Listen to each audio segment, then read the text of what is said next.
Yo, chào anh em đã quay trở lại hoặc là đến với channel của tôi BTVN. Và như anh em có thể thấy là bên cạnh tôi bây giờ nó chính là một chiếc bàn phím full size của Akko, đúng không ạ? Nhưng mà khoan, anh em có thể nhìn kỹ một tí, cái layout này nó không phải là full size hẳn đâu. Nó chỉ dài hơn TKL 2cm thôi nhé. Và trong video ngày hôm nay thì chúng ta sẽ đánh giá chiếc bàn phím là Akko 3098 Matcha Red Bean. Ok. Và ngay sau đây là chúng ta sẽ đến với màn đánh giá luôn anh em nhé.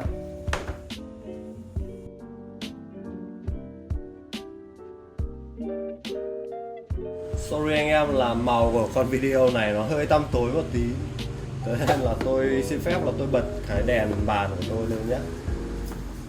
Và bây giờ chúng ta sẽ mở hộp con 3098 Matcha này.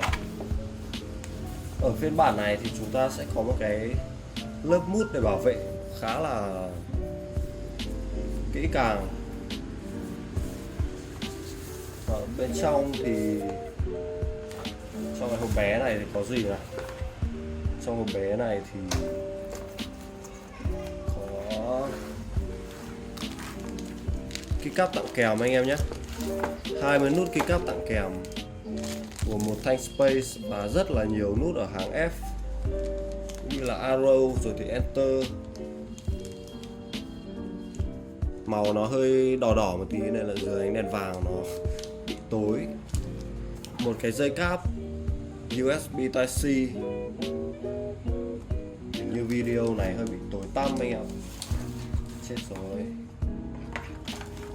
anh em thông cảm cho nhé.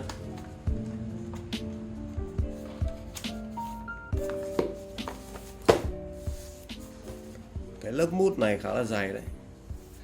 Con bàn phím này có vẻ được Akko đóng hộp chuẩn chỉ và kỹ lưỡng hơn là các chiếc bàn phím khác của hãng.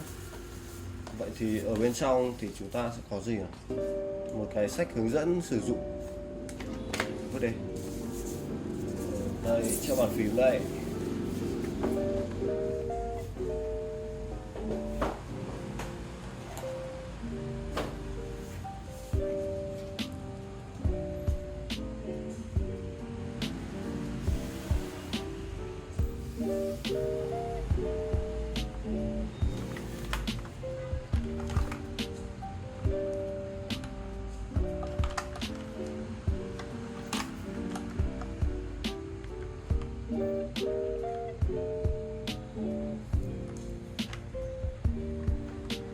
Hình như là bị sấp bóng mẹ rồi, chết cụ.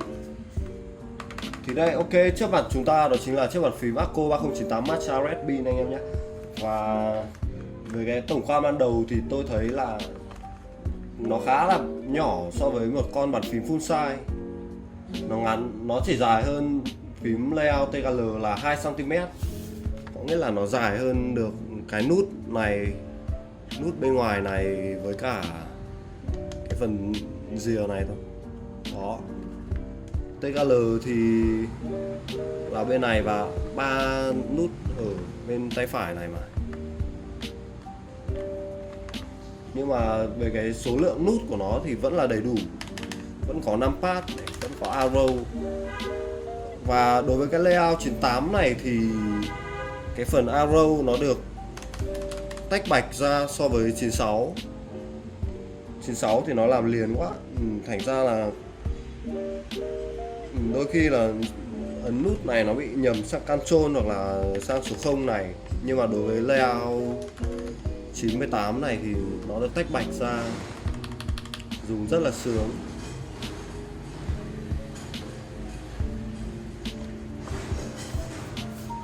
Về cảm quan ở bên ngoài thì cái màu sắc này rất là bắt mắt đúng không anh em?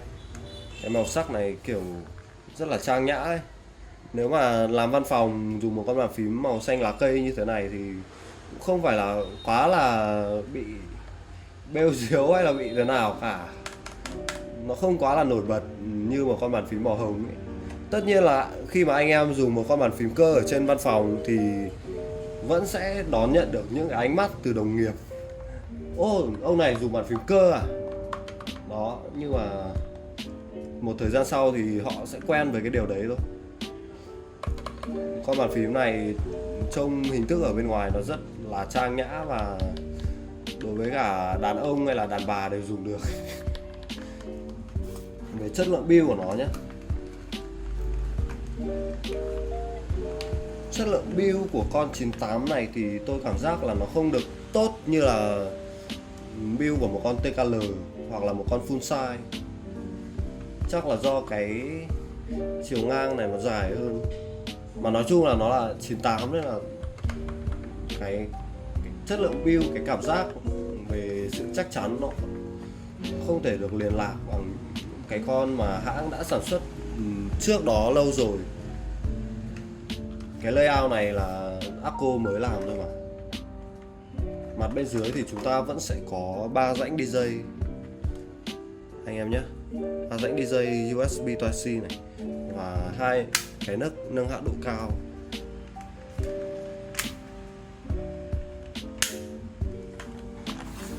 Keycaps con này thì là PBT Double Shot và Cherry Profile, vô cùng là dày dặn.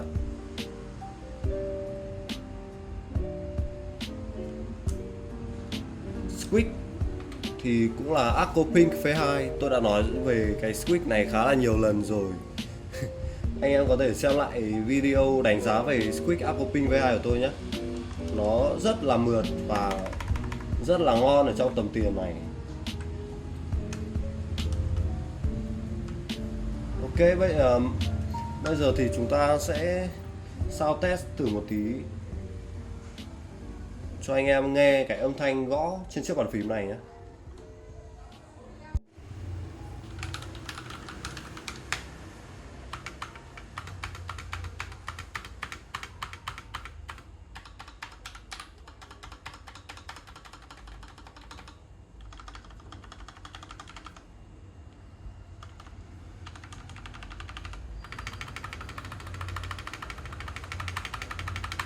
Space nghe ổn thật sự. Thanh Space này hãng loop sẵn rồi, không hề có một tí lọc sọc nào, và cảm giác như là nó rất là cân. Tất nhiên là nó không thể được thốc thốc như thể là những cái thanh Space trên những chiếc bàn phím custom đắt tiền, nhưng mà trong tầm giá mà được như thế này thì quá là ngon rồi. Leopold cũng chỉ được như thế này thôi anh em ạ.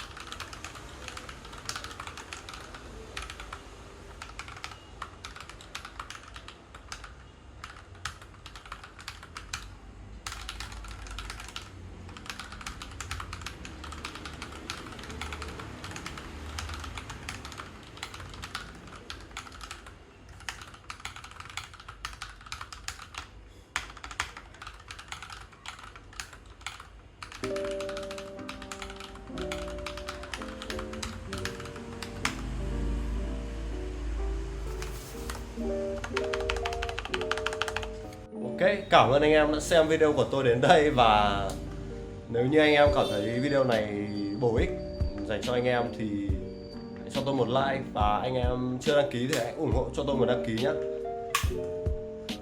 Thật sự là đây sẽ là một cái công cụ rất là ngon lành cho anh em dùng văn phòng.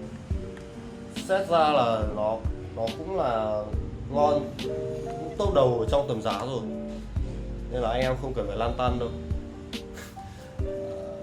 Ok, cảm ơn anh em đã xem video của tôi đến đây, và video của tôi đến đây là kết thúc. Cảm ơn anh em nhé.